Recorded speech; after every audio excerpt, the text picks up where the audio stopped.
를 치러 일어나서 밤에 내가 묵고 있던 집을 에워싸고 나를 죽이려 하고 내 첩을 욕보여 그를 죽게 한지라.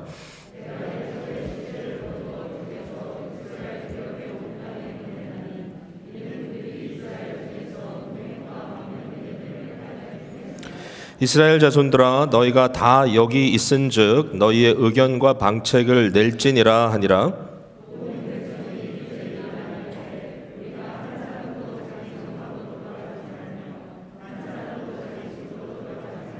우리가 이제 기브아 사람에게 이렇게 행하리니 곧 제비를 뽑아서 그들을 치되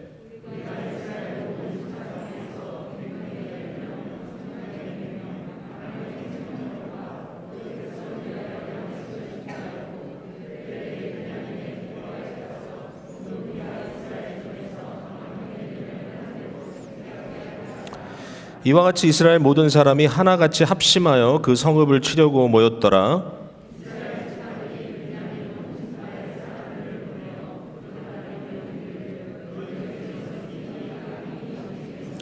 그런즉 이제 기브아 사람들 곧 그 불량배들을 우리에게 넘겨주어서 우리가 그들을 죽여 이스라엘 중에서 악을 제거하여 버리게 하라 하나 베냐민 자손이 그들의 형제 이스라엘 자손의 말을 듣지 아니하고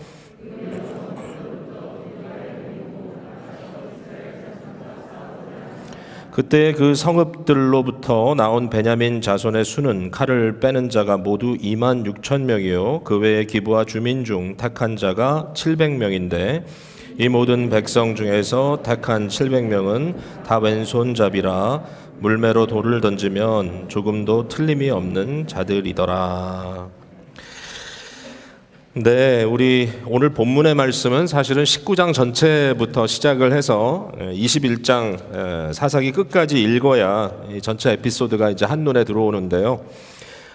오늘은 일부만 읽었고 이 말씀을 저희들이 한번 좀 살펴보면서 도대체 하나님께서 우리에게 무슨 지금 뜻을 좀 전달해 주시고 계시는지 좀 어려운 본문입니다. 그죠? 여러분 지난 주간에도 아마 사사기 18장도 읽으면서 마음에 많이 좀 분통이 터졌을 텐데 또 19장은 여러분들이 집에서 또 묵상하면서 도대체 왜 이런 이야기가 성경에 등장을 하지? 내가 이런 내용을 어떻게 소화해야 되지? 뭐 이런 고민을 좀 하지 않았을까? 계속적으로 좀 불편한 내용이 담겨져 있는 것이 분명하고 제가 지난주에 묵상을 하면서 이제 생각을 해보니까 특별히 좀 우리 신앙에 새롭게 입문하신 분들, 성경이 중요하다는 건 알겠고 우리가 성경 말씀에 기초하여 우리의 신앙생활을 세운다는 것도 알겠는데 도대체 이런 말씀을 가지고 내가 어떻게 이것을 적용하고 또 살아가란 말인가? 그러니까 뭔가 이 내용이 너무 힘겹게 느껴질 것 같다. 좀 혼란스럽기도 하고 성경은 도대체 어떤 책이야? 그래서 이제 고민을 하다가 제가 사실은 크리스천 베이식스 또는 베이식스 오브 크리스천니티라고 하는 좀 커리큘럼을 좀 만들어서 특별히 성경을 굉장히 힘들어할 수밖에 없는 이런 상황, 우리 현대 문화로서는 좀 코드가 전혀 맞지도 않고 아마 오늘같이 인권이 중요하고 또 남녀가 평등하다는 그런 이제 기본적인 전제 속에서 많은 실제적인 사회적인 변화들이 일어나고 있는 이때에 성경 말씀이 말하고 있는 내용들이 너무 딴 나라 얘기하는 것 같은 도대체 좀 와서 닿지 않는 그런 어려움이 있을 것 같아서 도대체 하나님의 말씀은 어떻게 봐야 되나? 이건 어떻게 우리가 좀 잘 사용한다는 표현이지 그렇긴 하지만 이 말씀을 우리가 대해야 될 것인가 여기에 대해서 조금 좀 나눌 필요가 있겠다 이제 그런 생각이 좀 들었어요. 사실은 그게 사사기 19장을 다시 오랜만에 묵상하면서 뭐 읽을 때마다 걸리니까요. 마음에 굉장히 불편하고 도대체 왜 이런 이야기들이 성경에 기록되어 있고 도대체 내가 이걸 어떻게 해야 되나 이런 고민을 하게 하니까 그래서 이제 그 내용을 좀 한번 우리 해보자 이렇게 좀 말씀을 나누게 됐는데 혹시라도 그런 고민을 하고 계신 분들이 계시면 세례나 학습 교육이 아니더라도 내가 성경을 좀 어떻게 읽을 수 있는 좋은 방법이 없을까? 뭐 이런 분들에게는 그 1시간 정도의 강의가 좀 도움이 됐으면 좋겠다 생각합니다. 어쨌든 사사기에 도대체 소망이 있습니까, 여러분? 사사기를 보면서 소망이 있던가요? 입다에 대한 설교를 하면서도 굉장히 안타까웠고, 삼손에 대한 메시지를 하면서도 상당히 안타까웠고, 더군다나 사사기 18장과 19장에 나와 있는 이 이스라엘 공동체가 완전히 뭐 이게 단순히 어떤 소위 말하는 일반적인 도덕성이 타락한 것뿐만 아니라 저들이 말하는 종교 자체가 완전히 이것은 정말 이루 말할 수 없이 세속돼 버린 그러한 것들이 드러나는데, 과연 사사기에 소망이 있나? 사사기에 어떤 구원, 구속이 있나?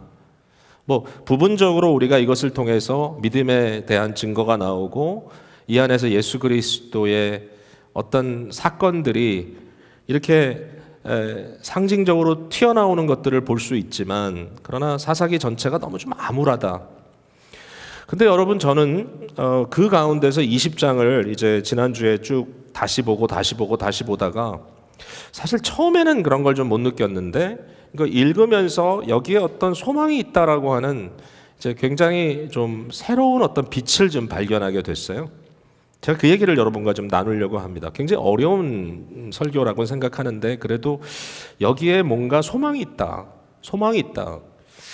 그 재밌는 것은 사사기 20장의 그 무드가요, 사사기 1장의 어떤 그 분위기하고 좀 비슷한 점이 있습니다. 사사기 1장은 아직도 그 사사기라고 하는 전체적인 흐름 속에서 완전히 아주 막 망가져버린 이스라엘 공동체를 보여주기보다는 가나안 정복의 이 남은 일들을 완수하기 위해서 이제 산지를 점령해 들어가는 이제 그러한 이제 전투에 대한 이야기가 나오고, 거기에도 하나님께 여쭤보죠. 누가 먼저 갈까요? 그랬더니 유다가 먼저 가라. 이제 이런 얘기가 나오는데, 20장에 우리가 읽진 않았지만 이제 17절 이후에 나오는 베냐민과의 전쟁에도 하나님께 여쭤봅니다. 우리가 누가 갈까요? 그랬더니 유다가 먼저 가라. 이렇게 이제 시작되는 그런 내용들을 보면서 여기에 어떤 그 일종의 그 매듭이 있나 보다. 그러니까 사사기 1장으로 시작해서 이렇게 쭉 이상한 대로 돌아갔다가 20장에서 뭔가 이 스트러글링하는 이 공동체의 모습을 좀 보여주고 있는 것이 아닌가.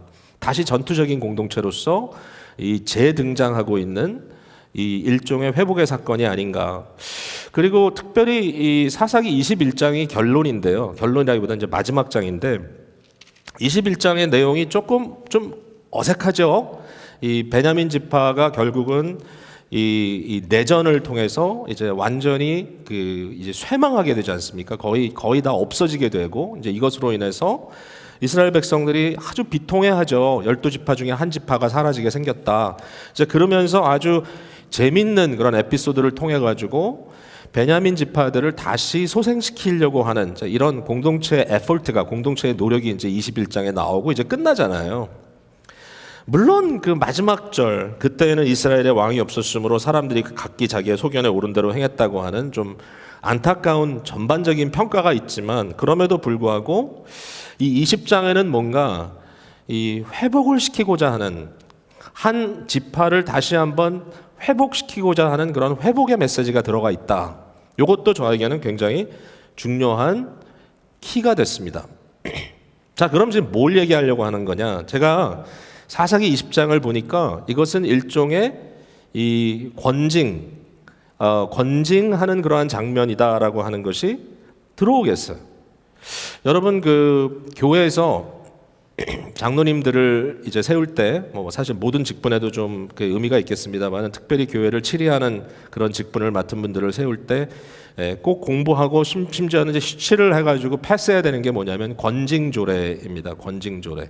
이것을 Book of Church Order이라고 이제 영어로는 얘기를 하는데, 그러니까 교회의 그 영적인 질서와 경건성을 유지하기 위해서 교회 안에는 치리가 이루어지고, 그 치리를 통해서 교회의 거룩함이 지켜져야 되는 부분이 있다. 이걸 이제 굉장히 심각하게 공부를 하는데, 공부를 하면서 우리 마음에는 이 일을 한 번도 이행할 필요가 없었으면 좋겠다. 권징은 교회에서 안 할 수 있으면 제일 좋겠다라고 생각을 하지만, 그러나 저 개인적인 뭐 리플렉션을 해도 지난 한 한 3, 4년간의 우리 기쁨의 교회 사역 안에서 어떤 공적으로 교우들에게 광고를 내면서 우리가 어떤 분을 이번에 치리합니다 이렇게 한 적은 한 번도 없지만, 감사하게도 이런 전체에게 아나운스 해가지고 하는 치리는 없지만 많은 경우에 그렇게 못하는 이유가 뭐냐면은 죄의 문제는 사실 많은 사람들이 연결돼 있고요. 특별히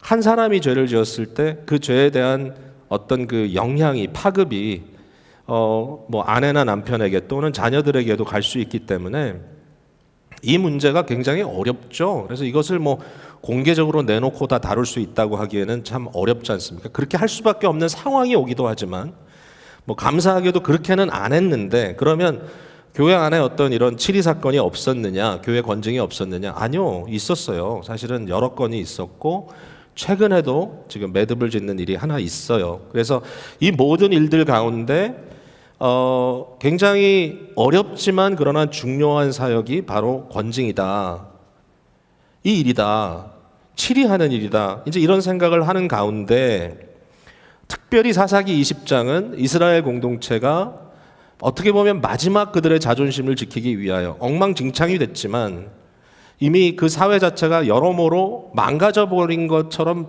보이지만, 그러나 그 안에 이 정말 말도 안 되는 사건으로부터, 이 기브야 사건으로부터 저들 마음속에 남은 양심이 자극이 되고 그나마 거룩한 분노가 일어나서 그것으로 하여금 우리가 이대로는 안 되겠다, 우리가 스스로를 재정비하지만 하지 않으면 안 되겠다, 우리가 이 죄의 문제를 정말 단죄하지 않으면 안 되겠다라고 하는 깊은 고민으로부터 이 일이 나왔다라는 것을 생각할 수 있겠다. 여기에 대해서 우리가 나름 긍정적인 이야기를 할 수도 있겠다, 이제 이런 생각이 든 것이죠. 종교개혁이 일어나던 시기에 굉장히 중요한 질문은 참교회가 과연 뭐냐, 참교회가 있고 거짓교회가 있더라는 거죠. 그러니까 교회라고 다 교회가 아니고요, 실제로 거짓교회가 있다. 거짓교회는 마치 이단들이 있듯이 이것은 교회라는 이름은 붙였지만 사실은 그리스도에게 속한 교회라고 할 수가 없다, 이런 이제 상황이 벌어진 거죠. 그러면 참교회는 뭔가? 참교회에는 몇 가지 표지가 있다라는 거죠. 마크가 있다라는 거죠. 참교회에 대한 마크를 한 3가지로 이야기를 했어요. 첫 번째는 하나님의 말씀이 순수하게 과연 선포되는가? 아니면 정치적인 이유로 타협되는가? 아니면 어떤 한두 사람의 이권을 위하여 말씀이 이용당하고 있는가? 이런 것들이 굉장히 중요하다. 과연 하나님의 말씀이 말씀대로 진리대로 정직하게 양심껏 선포되고 있는가? 굉장히 중요한 포인트였고, 두 번째는 뭐냐면 언약 백성으로서 우리의 이 중요한 어떤 외형적인 표시인 이 성례라고 하는 것이 과연 잘 지금 집례되고 있는가? 정당하게 세례가 주어지고 있는가? 또 예수 그리스도의 몸과 피를 상징하는, 또 그것을 성례적으로 우리에게 전달해 주는 이 성찬 예식이 어떤 미신적인 요소가 아니라 정말 믿음으로 그것을 통하여 성도들이 영적인 힘을 얻을 수 있도록 제대로 시행되고 있는가? 그 다음에 마지막 3번째가 뭐였냐면은 과연 교회 안에 권징이 제대로 이루어지고 있는가? 교회에 죄의 문제가 있을 때 그 죄의 문제에 대해서 그냥 방치되는 것이 아니라 그 죄의 문제에 대한 정당한 대응이 교회 안에서 이루어지고 있는가?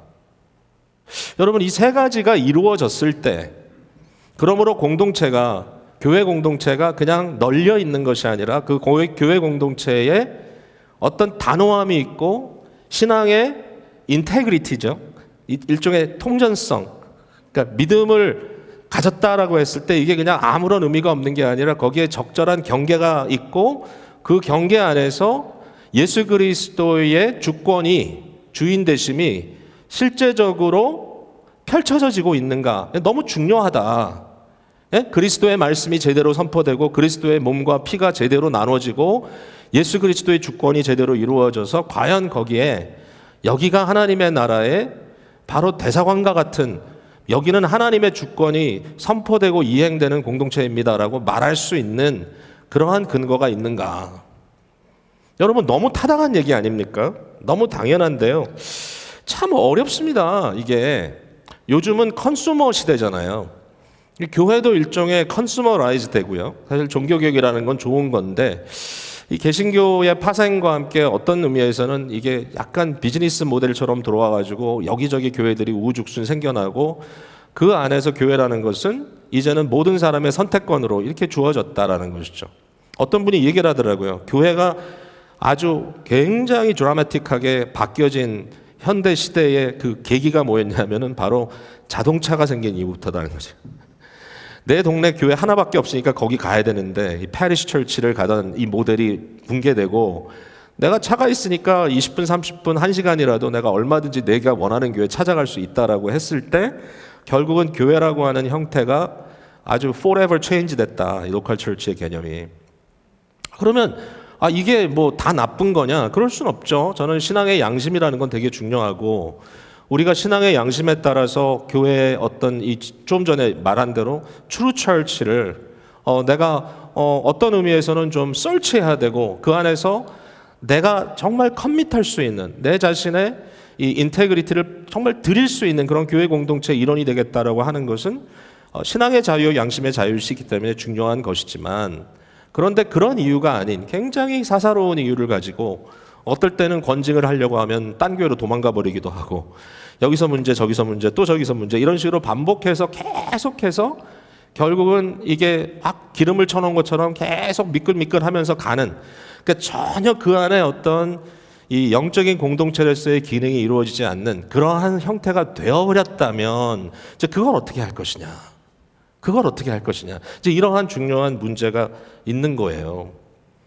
아마 어떤 분은 이렇게 얘기할 거예요. 교회가 용납하고 용서하는 곳 아니냐. 교회에서 왜 권징 얘기를 하냐. 이 권징 별로 나는 마음에 안 든다. 누가 권징하냐 도대체. 누가 그럴 자격이 있냐.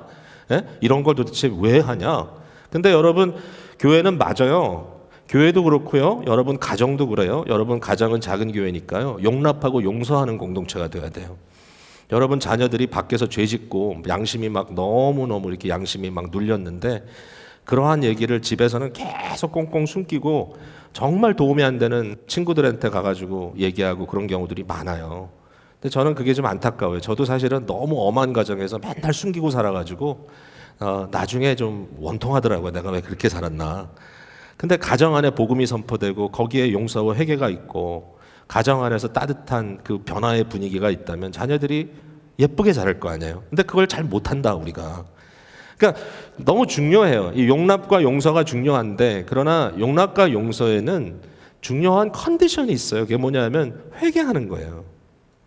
회개하는 자는 반드시 용서하세요. 하나님이. 네, 회개해도 용서 못 받는 죄가 있어요. 그건 뭐냐면은 하나님께 믿음의 어떤 이 믿음의 어떤 역사가 없는 경우, 다시 말해서 진정한 회개가 아닌 거죠. 위선할 때, 성령의 역사를 회방할 때, 성령께서 내 안에 진정한 믿음으로 회개 길로 가는 것을 내가 스스로 방해할 때, 내가 거짓으로 그 일을 할 때, 그러니까 위선적이며 정말 하나님을 의지하지 않는 교만의 죄라는 것은 용서받기가 어렵지만 사실 안 되죠. 거기 어디 구원이 있겠어요. 그러나 broken heart, 마음이 깨지고 심령의 안타까움을 가지고 주님 앞에 나오는 어떤 자라 할지라도 우리 주님은 용서하신 거예요. 그러니까 교회 공동체는 너무 심각한 죄도 없어요, 사실은. 또 간단한 죄도 없고요. 그러니까 교회는 회복할 수 있다면 모든 사람이 회복할 수 있다라고 하는 그러한 전제를 가지고 있어요. 그러나 그 말이 막 엉망진창이 된다는 건 아니에요. 질서가 없다는 얘기는 아니에요. 아무렇게나 가면 된다는 거 아니에요. 뭐 뻐자시 죄를 졌는데도 불구하고 전면에 나타나가지고 아무것도 아닌 것처럼 그냥 모든 사람이 침묵을 지켜주면 된다 아니에요.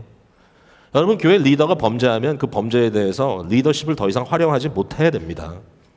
그 교회가 그게 안 되면 이건 아주 시니컬해지는 거죠. 모든 사람들이 저게 뭐야? 아니 뭐 어쩔 수 없지 뭐. 그러니까 사실은 전면에 드러나 있는 목회자로서의 저의 입장도 굉장히 참 어떨 때는 막 식은땀이 나죠. 정말 내가 실수하면 어떡하나, 내가 넘어지면 어떡하나. 사실 뭐 실수 안 했던 일들이 실수를 전혀 안 한 건 아니니까 정말 이런 여러 가지 일들에 대해서 정말 주님의 은혜가 아니면 내가 어떻게 살아갈까 뭐 이런 고민들을 하면서 리드를 하는 거예요. 근데 그 중에 만약에 정말 어떤 일들이 벌어지고 그 안에서 저 사람이 공동체를 이끌어갈 수 있는 어떤 영적인 그러한 정당성이 없다라고 할 때는 치리를 받아야 돼요. 그 기간이 오래 걸릴 수도 있고 아니면 사역에서 더 이상 있지 못할 수도 있어요. 결과에 따라서. 그러나 그 모든 것들이 시행될 수 있는 그러한 영적인 스페이스가 교회다. 그러니까 교회가 이런 것이 없이 모든 게 다 그냥 좋고 좋은 거다 이렇게 그냥 넘어가 버리면 결국은 교회는 사사기만도 못한 지극히 불량하고 아무런 리뎀션 밸류가 없는 구원의 가치가 없는 그러한 거짓 집단이 되고 만다. 이게 심각한 문제인 것이죠. 오늘 본문에 보면은 권징의 절차가 상당히 잘 나와 있어요. 그 절차를 한번 볼게요. 자, 첫 번째는 문제 파악을 하기 위해서 모입니다. 자, 일단 요거부터 봅시다. 20장 1절에 보니까 이렇게 써 있어요. 자, 중간부터 읽을게요. 그 회중이 일제히 미스바에서 여호와 앞에 모였으니, 여기 회중이라는 단어는 이제 회집했다는 말인데 여기 모였다라는 단어와 동일한 의미를 갖고 있는 단어입니다. 이 단어들이 구약의 교회를 뜻하는 단어들입니다. 이 모였다라는 말과 2절에 넘어가서 하나님 백성의 총회라는 말이 나오죠. 총회, assembly입니다. 이 총회라는 말이 똑같은 단어입니다. 하나는 명사형, 하나는 동사형인데 그 말의 근원은 카할이라고 하는 히브리어고요. 여기에서부터 번역이 되면 에클레시아가 됩니다. 헬라어로. 그러니까 에클레시아라고 하는 단어가 이미 구약 성경을 이 헬라어로 읽고 있었던 시대에 이제 복음의 역사가 시작되는 예수님의 도래가 오심이 있기 때문에 그 당시 사람들은 에클레시아 그러면 딱 어디 생각나냐면 이런 구절이 생각나는 겁니다. 교회, 우리가 말하는 교회. 교회가 생소한 단어가 아니었어요. 에클레시아. 구약의 에클레시아라고 표현되고 있는 이 총회라는 말이 여러 번 등장. 근데 이 총회는 아무 의미 없이 모이는 게 아니에요. 어떤 집단적 이성도 없고 그 안에 어떤 아무런 근거도 없이 그냥 우르르 모여 있으면 그게 총회다. 이거 아니에요. 총회는 언약적 틀이 있어요. 언약적 관계. 그래서 그 총회를 뭐라고 부르냐면 하나님의 백성의 총회다 이렇게 부르는 거예요. People of God. 하나님께 연결되어 있는, 하나님이 이 사람들을 보고 내 백성이다. 그리고 백성들은 하나님을 향하여 나의 하나님 이렇게 부르는 거예요. 이게 언약이에요. 언약적 관계. 우리가 언약교인 되잖아요. 그래서 언약적 관계를 맺고 있는 사람들이 총회를 이루고 모여 있는 것을 카할 또는 에클레시아 또는 교회라고 부르는 거죠. 그러니까 지금 이 사사기 20장은 굉장히 의도적으로 교회로 모였다는 거예요. 이 교회가 사실 너무너무 아픈 일들이 많고 이 교회 안에는 많은 죄의 흔적들이 있지만 그럼에도 불구하고 이때에 단호하게 칼을 빼고 교회로 모였어요. 이제는 안 되겠다. 더 이상은 안 되겠다. 이거는 말이 안 되지. 이러면서 이제 모인 거예요. 이제 모여서 이 사람들이 뭐를 하냐 하면은 문제 파악을 합니다. 문제 파악을. 3절에 보면은 이스라엘 자손이 미스바에 올라간 것을 베냐민 자손이 들었더라. 이스라엘 자손이 이르되 이 악한 일이 어떻게 일어났는지 우리에게 말하라 하니 레위 사람 이렇게 나오죠. 그러니까 결국은 이 권징이라는 것을 하기 위해서는 그 상황 파악이 제대로 돼야 돼요. 예, 그 상황이 제대로 이해돼야 돼요. 그렇다면 어떻게 합니까? 양쪽에서 들어야 되죠. 지금 이제 문제가 뭐냐면 이 레위 사람이 자기의 아내와 함께 기비아라고 하는 곳에서 유숙하러 들어갔는데 그 기비아라고 하는 곳은 베냐민 지파의 땅이었고 한 성인데 거기에서 소돔과 고모라에 있었던 똑같은 사건이 재현되잖아요. 19장에. 그리고 결국은 어떻게 되죠? 그것보다 한 단계 더 나가서 이 첩이라고 설명되어 있는 이 여인이 밤새 유린당하고 결국은 죽임당하게 되는 거죠. 그 상황 속에서. 그러니까 이 사건이 벌어졌으니까 도대체 이게 뭐냐? 왜 이런 일이 일어났느냐? 이제 이 내용을 인베스티게이트를 해야 되는 부분이 있는 거죠. 제대로 봐야 돼요, 이것은. 그래서 레위 사람의 말을 듣습니다. 근데 레위 사람 말만 들으면 이건 너무 원웨이 아닌가? 19장에 이제 사실상 그 내용에 대한 고발이 돼 있지만 20장에 넘어와서 이 레위 사람이 하는 말을 들어보면 조금 자기는 괜찮은 것처럼 드러나는 것 같은데 사실 그 사람도 좀 잘한 건 없거든요. 그래서 어쨌든 좀 뭔가 원사이드가 아니냐라고 했을 때 놓치면 안 돼요. 20장 3절 제일 처음에 뭐라고 써 있어요? 이스라엘 자손이 미스바에 올라간 것을 베냐민 자손이 들었더라 그랬어요. 그러니까 베냐민 자손도 들었어요. 그러니까 이 말은 뭐냐면 베냐민 자손은 소문으로 들었다는 말이 아니에요. 저들도 오라고 한 거예요. 어떻게 보면 너희도 와라. 그러니까 12지파가 모여서 이 문제를 해결하자. 너희도 와라. 아니면 너희도 대표를 보내라. 그렇게 했다고 저는 읽어지네 이게. 그래서 자초지종을 알겠다는 거예요. 도대체 뭐가 문제냐? 이 부분이 굉장히 공정하게 이행돼야 되겠죠.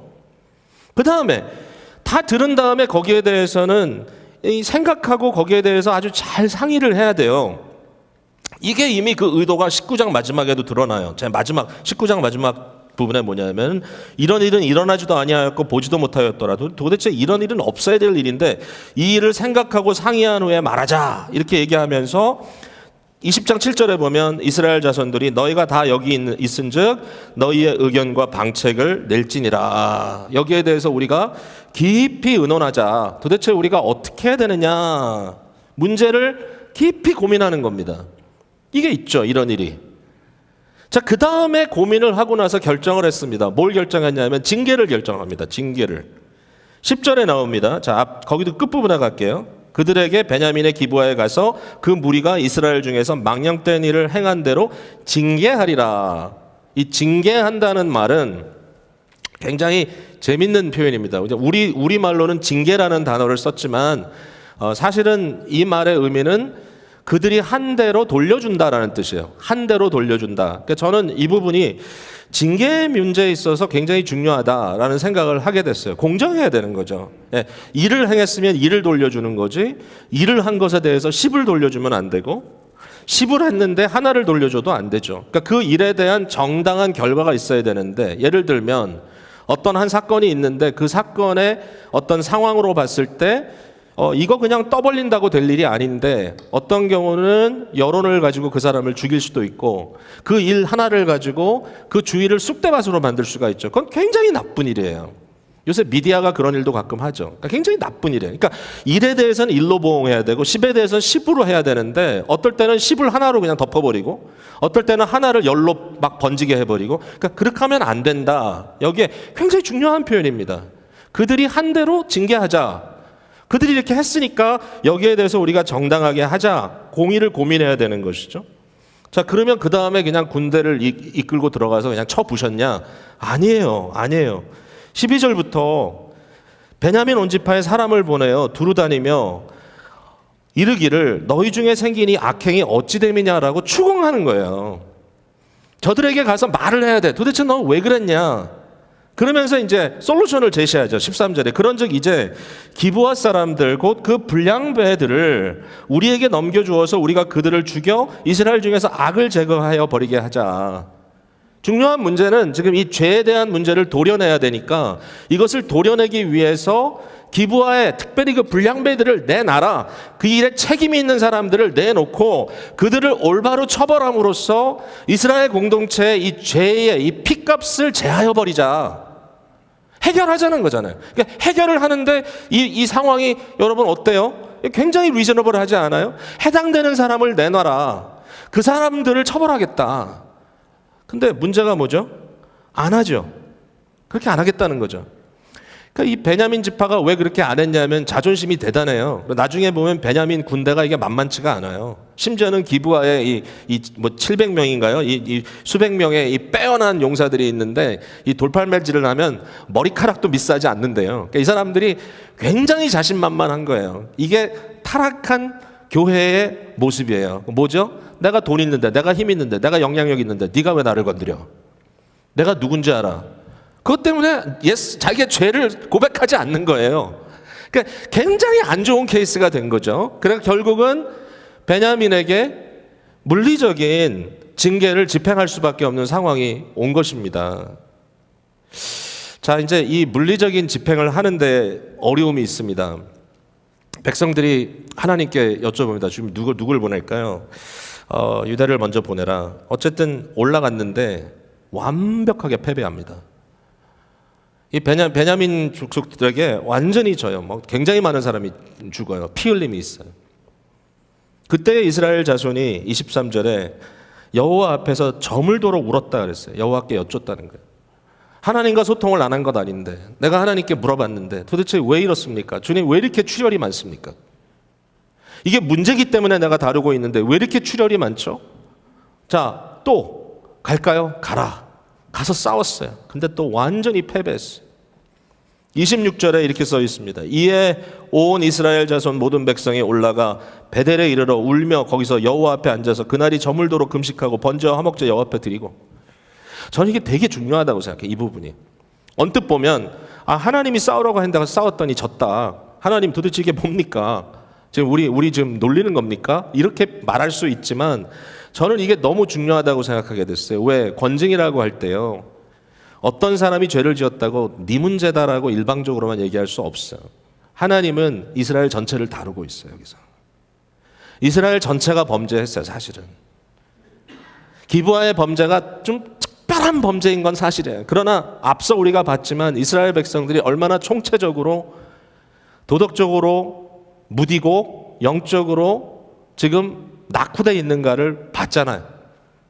하나님께서 이 사건을 통해 이루려고 하시는 것은 베냐민 지파를 징계하는 게 아니었다는 거죠. 그것도 하시지만 이스라엘 전체를 일깨우는 일을 하시려는 것이죠. 결국은 교회에 어려운 문제가 있으면 저 사람이 문제야라고 손가락질하면 그건 참 교회가 아니고요. 어떤 한 사람이 범죄했다면 그 범죄 사건 때문에 온 교회가 사실은 적어도 그 일을 알게 된, 이게 상황에 따라서 전체에 알릴 수 없지만 그러나 이 일을 마음에 두고 있는 사람들이 이것으로 인하여 같이 울며 하나님 앞에 애통하는 것이 반드시 있어야 된다. 회개는 공동체적 회개다. 남의 문제니까 웃어넘길 수 없다. 저 뭐 졌다 이 짓을 했어. 이게 아니라 그 일이 우리 안에 벌어진 것이고 우리의 지체의 문제이고 우리 공동체 안에 있었던 일이고 그 일에 대한 책임이 우리에게 있고 저 같은 경우는 저한테 있고 이러한 상황 속에서 그것이 아무것도 아닌 것처럼 그냥 가서 두들겨 패면 끝나는 게 아니라 그 상황 속에서 내가 그 문제를 부둥켜 안고 하나님 앞에 울며 회개하지 않으면 안 된다. 공동체적 회개가 일어나는 것을 하나님께서는 유도하신다. 그리고 이러한 일이 일어날 때 얼마나 이것은 유익한 것인가 성도들에게. 바울 사도가 고린도 후서에 그 얘기를 하죠. 하나님의 뜻대로 하는 회개는 마음의 그 슬픔은 엄청난 변화 역사를 일으킨다. 교회가 함께 울어야 되는데 교회가 싸움박질만 하면 그건 진짜 문제입니다. 함께 울어야 합니다. 이 일을 하나님께서 이끌어 가셨다는 것이죠. 참 우리는 쉽지 않다고 생각해요. 어떤 분이 범죄를 하면 그 범죄에 대해서 다뤄야 되는 건 분명한데 그러나 누가 다룰 것인가, 어떻게 다룰 것인가, 이거 진짜 어려워요. 이게 참 어려워요. 옛날 얘기니까 제가 한번 좀 해볼게요. 한 15년, 16년 정확한 연수도 모르겠어요. 오래된 얘기예요. 더 이상 이제 우리 같이 계시지 않는 분들이라서 모르겠어요. 또 방송 보고 또 옛날 얘기 한다 그럴지 모르겠지만, 근데 그때 한 자매가 저한테 와서 남편 얘기를 했어요. 근데 얘기를 쭉 들어보니까 이게 그냥 사소한 문제가 아니네. 사실은 남편은 이미 집 나갔어. 그리고 뭐 너무 분명하게 이것은 완전히 그 위배되는 일을 하고 있고, 그 안에서 아내가 굉장히 많이 당했더라고요.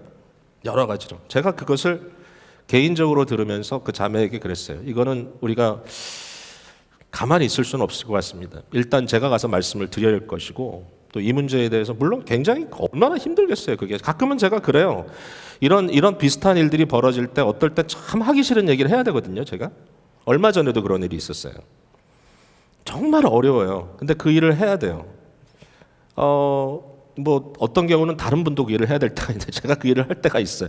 하게 될 때 제 마음속에 이거는 좀 출혈이 있겠는데 이런 생각이 들어요. 왜냐하면 쉽게 받아들이지 않을 것 같아서. 저 사람이 내 곁을 떠날 수도 있다는 생각도 들고요. 출혈이 있겠는데 그런데 해야 될 때가 있잖아요. 그래서 제가 얘기를 하겠는데 이거 보니까 상황이 만만치가 않다. 그냥 가서 이렇게 한마디 한다고 끝날 일도 아니고 내가 보니까 당신이 너무 고생이 많고 이 문제에 대해서는 좀 그분이 혼자 자기가 막 살아도 된다는 생각을 좀 버리고 지금 내가 공동체 일원으로서 이러면 안 되는 거구나라고 하는 그 마음을 좀 갖게 해줘야 되겠다. 그래서 제가 당회와 상의해도 되겠냐 이렇게 말을 했더니 그분이 갑자기 반색하면서 하는 말이 저는 우리 당회원 신뢰하지 않습니다. 존경하지 않습니다. 이렇게 얘기를 툭 뱉네요. 제가 그 말을 들으면서 좀 충격을 받았어요. 누가 징계하냐? 누가 징계할 권리가 있느냐? 누가 가서 당신 죄입니다. 이 죄의 문제 돌이키세요. 라고 권면할 수 있느냐? 뭐 너는 아니야? 너는 괜찮아? 이렇게 반문할 때는 어떻게 해야 되나? 어렵죠. 굉장히 어렵죠. 아마 7위 공동체를 이루고 있는 우리 당회원분들이 이런 얘기 들으면 되게 마음이 좀 섭섭할 거예요. 근데 교우들 사이에서 교회의 7위를 하고 있는 7위 공동체 어떤 거기에 대한 존중이 있나? 정말 만약에 당회에서 누가 대표가 돼서 나를 찾아와가지고 내가 분명히 죄를 짓고 있는데 그 죄에 대해서 추궁을 한다면 내가 그 앞에서 죄송합니다. 회개하겠습니다. 돌이키겠습니다. 내가 잘못한 거 돌려놓겠습니다. 제자리로 가겠습니다. 그렇게 할까? 아니면 네가 뭔데 그래? 네가 뭔데? 웃기고 있네. 이렇게 할까? 여러분 어떻게 생각하세요? 제가 이런 권징에 대한 얘기를 설교로 한다는 게 참 어렵다는 걸 알아요. 사실 오늘 다 여러분 참 나는 따뜻하게 은혜 받고 싶어서 왔는데 왜 이렇게 살벌한 얘기를 지금 해야 되냐. 근데 짚고 가자고요. 그럼 이제 잘 끝날 거예요. 좀만 기다려 보세요. 이제 거의 다 왔으니까. 자, 그런데 예수님께서 마태복음 18장에 15절 이후에 내 형제가 죄를 범하거든 이렇게 해라. 처음에는 한 사람이 가고 나중엔 둘이 가고 나중엔 교회에 알리고 그 말도 듣지 않을 경우에는 이 끊어내는 그런 굉장히 아픈 일종의 수술의 작업이 나오잖아요. 근데 여기에 뭐라고 써 있냐면은 18절에 진실로 너에게 이르노니 무엇이든지 너희가 땅에서 매면 하늘에서도 매일 것이요 무엇이든지 땅에서 풀면 하늘에서도 풀리겠다. 그러니까 이 땅에 있는 우리들에게 주어진 권세인데 이 권세가 하늘의 영향이 있다. 이게 하나님 나라의 원리대로 연결을 시켜버리네 예수님께서. 이 말을 16장에서도 하셨어요. 사실은 내 반석 위에 내 교회를 세우겠다 이렇게 얘기하실 때. 그 다음에 또 뭐라고 쓰냐면 진실로 다시 너에게 이르노니 너희 중에 두 사람이 땅에서 합심하여 무엇인지 구하면 하늘에 계신 내 아버지께서 그들을 위하여 이루겠다. 이게 기도에 대한 거라고 사람들이 생각하는데 아니에요. 이건 치리에 대한 거예요. 그러니까 두 사람이 그러니까 혼자가 아니라 7위 공동체로 모인 사람들이 합심하여 하나님께 구하면 하늘에서도 그걸 인정한다. 그 다음에 진짜 놀라운 게 그 다음 절이에요. 여러분 잘 아는 구조죠. 두세 사람이 내 이름으로 모인 곳에는 나도 그들 중에 있다. 7위 공동체가 너무 허접하지만 저 사람들이 뭐 할 수 있을 것 같아? 뭘 안다고 저걸 하겠어? 그렇지만 교회에서 공정한 정당한 프로세스를 통해서 7위 공동체가 이루어지고 그 안에서 정말 깊은 신앙의 양심의 갈등을 겪으면서 최선을 다하고 기도하는 공동체로 모였다면 거기에 대해서 주님께서 주시는 것은 뭐냐면 내가 거기에 권위를 부여하겠다. 너희가 하는 그 말에 대한 무게감을 주겠다. 마지막에 내가 거기 함께 하겠다. 그러니까 여러분 우습게 알지 말아야 돼요. 그리고 그 말은 제가 여러분에게 뭐 협박하는 게 아니고 우리가 교회에 대해서 훨씬 더 심각해져야 돼요. 당회원들은 당회에 대해서 심각해져야 되고 집사님들은 자기의 직분에 대해서 심각해져야 되고 권사님들 뿐만 아니라 모든 성도들이 내 교회의 멤버십에 대해서 심각해져야 돼요. 이게 아무런 의미가 없다면 당신이 왜 이랬어요? 그러면 그래? 교회가 여기뿐이야? 하고 쭉 딴 데로 가버릴 수 있다면 그러니까 그걸 우리가 fleeing the discipline이라 해요. 징계를 피해서 도망가고 저희 가서는 아무 일도 없었다는 듯이 그냥 하던 일 하고 오늘날 그래요. 교회가 여기 있다가 저기 오면 뒷조사 합니까? 뭐 트랜스퍼 해달라고 합니까? 그것도 되게 힘들어요 요즘은. 결국은 아무 일도 없었듯이 그냥 오고 가고 거기에서 모든 게 다 슬리퍼리하게 그냥 미끈 교회가 뭐야? 교회가 뭐 할 수 있는 게 뭐가 있어? 그러면 이 말씀 다 소용없는 거죠.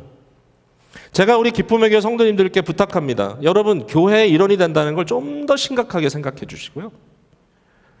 여러분 한 사람의 역할이 너무 중요하다. 교회에 어려움이 보입니까? 어떤 사람이 범죄하는 것처럼 느껴집니까? 그 일이 여러분에게 너무 바다됩니까? 일단 엎드려 눈물로 기도하시고요. 뒤에서 수근수근 거리지 말고 저 사람 나쁜 사람이래. 그게 더 나빠요. 그러지 말고 그 문제를 여러분이 정말 경건의 문제요 교회의 문제로 여러분들이 받는다면 그 일에 대해서 책임 있는 성도로서 심각하게 고려하시고 생각하라. 그래야 교회가 교회다워진다. 여러분 이 시대 교회 다 욕합니다. 우리 교회는 뭐가 다릅니까? 그래도 얘기해야 합니다.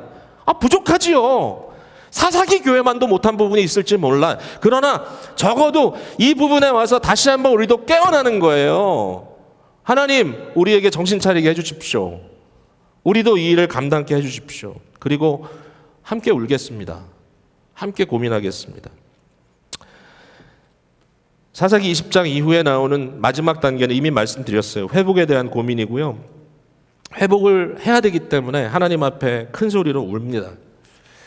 최근에 교회 안에 벌어진 한 일에 대해서, 벌써 몇 년 전 사건인데 그 일에 대해서 이제 회복이라고 하는 굉장히 또 어려운 단계를 가야 되는 그런 일이 있습니다.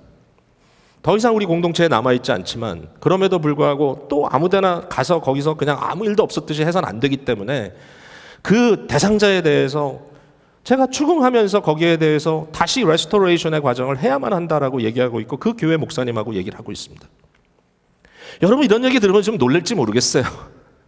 그러나 이것은 그 사람을 죽이기 위함이 아닙니다. 그 사람을 살리기 위함이고, 그 사람의 양심의 매듭을 풀어주기 위함이고, 그 사람이 이제는 하나님 앞에 모든 것 청산하고 제대로 사역하기 위함이고, 과거를 다 주님 앞에 회개하고 가정이든 뭐든지 완벽하게 회복되기를 너무 간절히 원하는, 그 사람들을 너무 사랑하기 때문에 마음에서부터 우러나오는 일들이지, 절대로 이것이 사람들을 힘들고 피곤하게 하기 위한 방법이 아닙니다. 자, 여기에 어떤 소망이 있습니까? 있습니다. 저는 마지막으로 여러분께 이 말씀을 드리겠습니다. 사사기를 읽으면서 히브리서를 몇 번 봤죠. 히브리서 11장의 믿음 얘기를 했는데, 저는 이제 12장을 한번 본다면, 찾아볼 여유나 시간은 좀 없지만 제가 말씀드릴 수 있는 건 뭐냐면, 이 신앙의 2세대들에게 히브리서 기자가 저들에게 하는 말이, 너희가 좀 힘들고 어려워도, 죄와 싸우는 게 참 어려워도 포기하지 마라. 너희가 피곤하여 낙심하지 않기 위해서 하나님께서 예수 그리스도 이 땅에 보내시고, 그리스도께서 믿음의 주 온전케 하시니 그분께서 십자가를 참으사 부끄러움을 개의치 않았다. 여러분, 무슨 얘기겠어요 이게? 뭐 여러 가지 의미로 볼 수 있겠지만 죄에 대한 투쟁이 무의미한 게 아니라는 거예요. 아, 죄와 싸웠다고 뭐 어떤 결과가 있어? 뭐 우리가 새로워질 수 있어? 그게 그거지? 난 또 반복적으로 또 넘어지는데, 여러분, 성경에 반복적으로 넘어지니까 회개하지 말라는 얘기가 어디 써 있던가요? 죄의 문제를 다루지 말라 그러는가요? 아니요. 피곤하더라도 낙심치 말라. 다뤄라. 왜? 예수님께서 그것 때문에 십자가를 지셨다. 뭐예요? 죄의 매듭을 주님께서 푸셨으니까 예수 그리스도의 십자가를 믿고 죄와의 싸움을 멈추지 마라. 힘들지? 그러나 그 죄에 대한 문제를 이미 주님께서 다 치러주셨어요. 그의 십자가에서. 큰 십자가 지셨어요. 거기서 끝나는 건 아니죠. 우리 각자에게 너에게 주어진 작은 십자가를 지고 자기를 부인하고 나를 따르라. 일을 하라는 거잖아요. 이건 개인도 있고요, 가정도 그럴 수 있고요, 교회도 그럴 수 있어요. 이 언약이라고 하는 관계 속에 묶여져 있는 우리 모두는 이런 문제를 다뤄야 되죠. 어렵고 힘들어도 포기하지 마라. 가라. 그러면서 주시는 굉장히 위대한 격려가, 너희가 죄와 싸우되 아직 피 흘리기까지 되어가진 않았지. 피 흘리기까지 싸워라. 주님, 왜 이렇게 싸워야 합니까? 왜 저희에게 이런 징계를 주십니까? 왜 우리에게 피가 나게 하십니까? 거기에 대해서 히브리서 기자가 하는 답은, 이는 하나님이 너희를 친자녀처럼 대하심이라. 친아들에게 징계하지 않는 부모가 있느냐? 아들이 곁길로 가는데, 자기 자녀가 엉망진창으로 살아가는데 알아서 해라고 버려두는 부모가 세상에 있겠냐?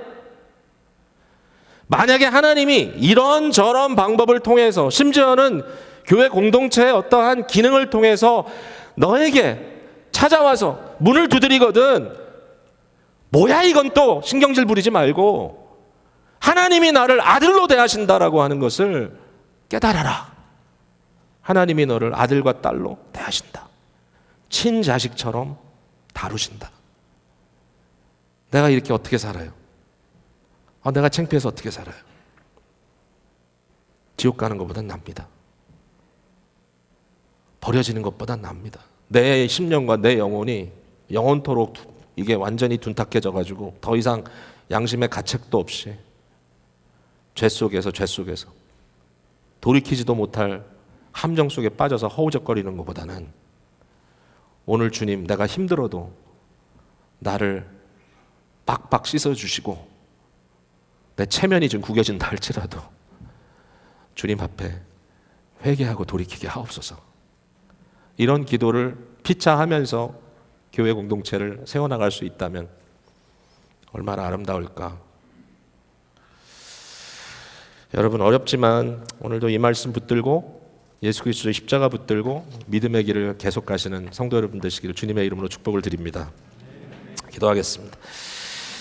사랑의 주님, 7이라고 하는 이 어려운 제목을 저희가 가지고 말씀을 나눴고 그 안에서 사사기 20장의 사사기 교회의